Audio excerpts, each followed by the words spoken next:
Jason po vonohej për në punë, kur pa një grua të moshuar që luftonte për të mbajtur çanta të rënda ushqimesh nëpër rrugë. Makinat kalonin me shpejtësi dhe askush nuk ndaloi. Ai psheretiu, nuk mund të vonohem përsëri, por diçka brenda tij e bëri të vraponte drejt saj. Zonjë, më lejo të të ndihmoj, ajo buzëqeshi, fytyra e saj e mbushur me histori të viteve. Faleminderit birë, shtëpia ime është shumë afër. Ata ecën ngadalë. Ajo foli për burrin e saj të ndjerë, kopshtin e saj, dhe se si askush nuk vjen më për vizitë. Jason dëgjoi, edhe pse telefoni i tij vazhdonte të binte me thirrje pune. Kur arritën në shtëpinë e saj, ajo hapi derën dhe tha: "Prit një sekond këtu." Ajo u kthye duke mbajtur një kuti të vogël prej druri. "Kjo ishte e burrit tim," tha ajo, duke ja dhënë atij. Brenda ishte një orë gjepi e vjetër prej ari.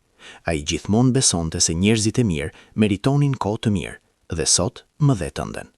Jason qëndroi ngrirë, i pasigurt se çfarë të thoshte. Gruaja thjesht buzëqeshi dhe e mbylli derën butësisht. Të nesërmen në mëngjes, Jason hapi përsëri kutinë e vogël prej druri dhe brenda gjeti një shënim të palosur. Po ishe duke u testuar. "Unë jam pronari i kompanisë për të cilën punon ti, dhe sapo je ngritur në detyrë. Vendos një zemër nëse beson se mirësia gjithmonë të kthehet mbrapsht."